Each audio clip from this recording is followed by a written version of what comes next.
Football and broadcasting are inseparable. One shapes the other, one pays for the other. And together, they've built the modern football industry we know today.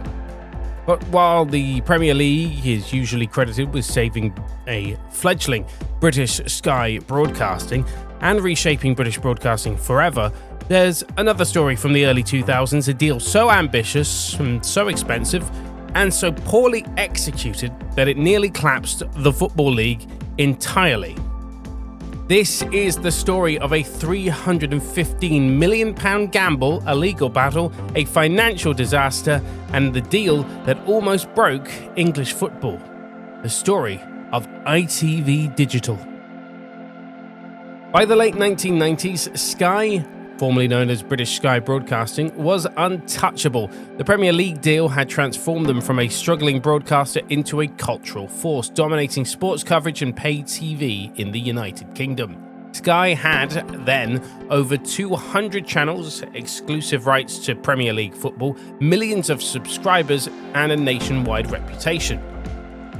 But rivals saw an opportunity. Sky didn't own everything. The Football League, now known as the Championship, League 1 and League 2, then known as Division 1, Division 2 and Division 3, was still relatively untouched.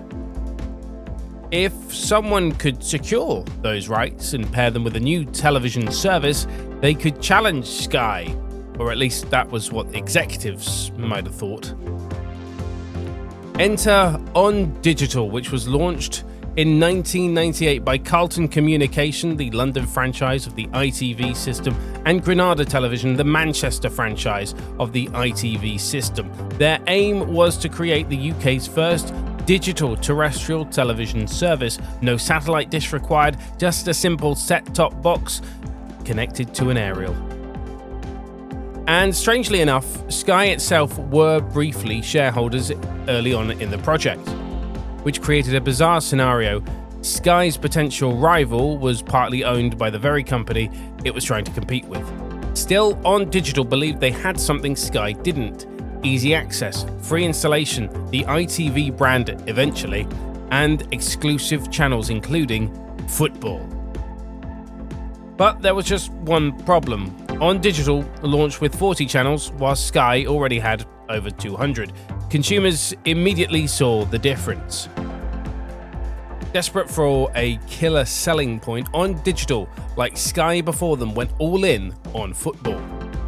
They struck a deal with the Football League starting from the 2000-2001 season worth £315 million, a 3-year deal with the Football League for 88 live matches across all 3 divisions, and the Football League Cup, then known as the Worthington Cup.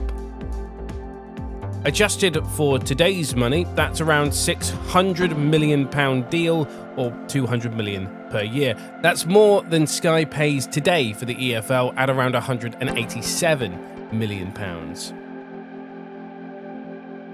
And back then, Sky had just paid £670 million for the Premier League rights between 1997 and 2001. ONdigital was paying Premier League money for Football League content. Executives at clubs celebrated. They saw formulaic Premier League success and assumed the Football League was next. Some clubs immediately began spending the money they expected to receive. York City was one of those clubs, and one of the famous examples, budgeting 180% of existing revenue on the assumption the cash would roll in. And they weren't alone. This was the beginning of a crisis. Whilst the Football League deal excited clubs, subscribers were less than impressed. ONdigital's problems soon snowballed.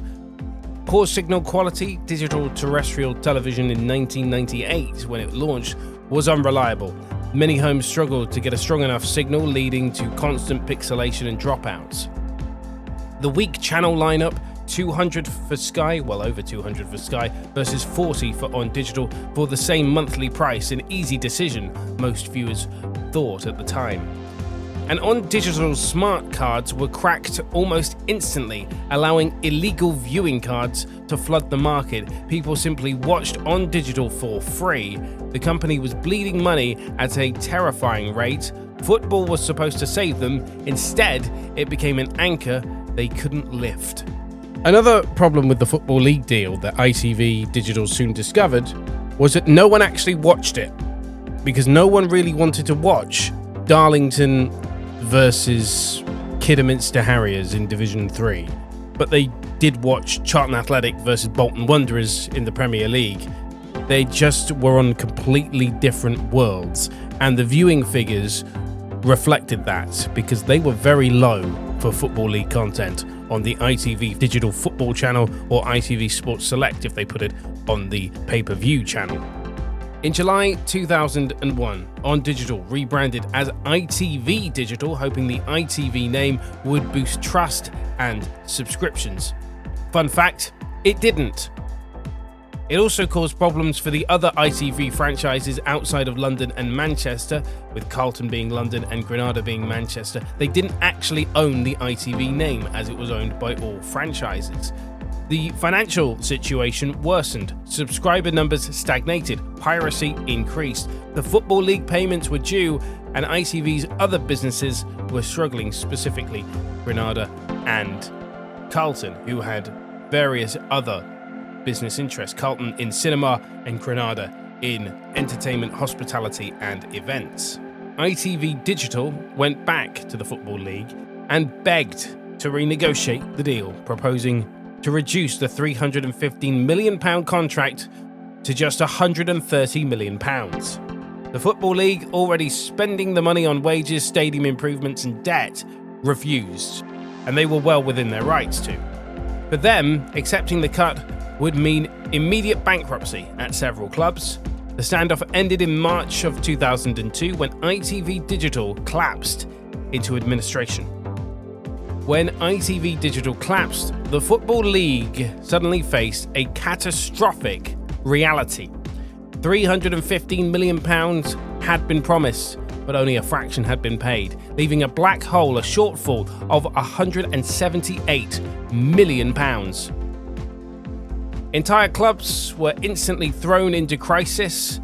I can't list all the clubs that went into administration, but I'll list some of them. Barnsley entered administration. Bradford City, already suffering from Premier League overspending, spiraled deeper into debt. Bury, Notts County and other clubs slashed budgets. Dozens of clubs sold players just to survive. Staff across the country were laid off.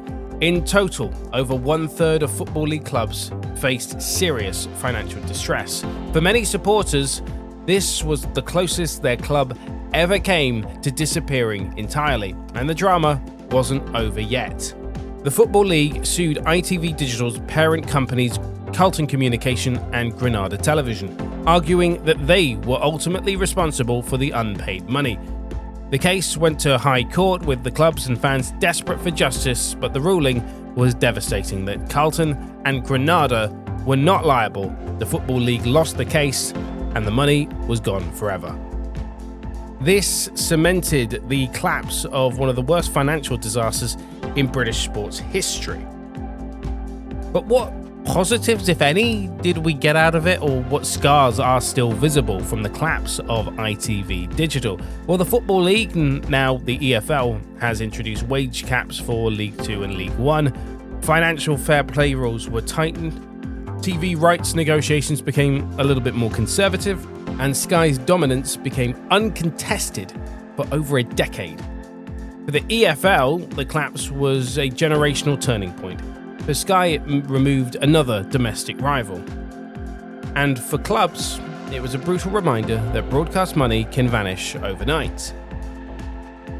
Football's dependency on television money has only grown since the ITV Digital collapse. Deals are larger, riskier, and increasingly tied to global markets and streaming platforms. Look at Ligue 1's deal with MediaPro and how that collapsed.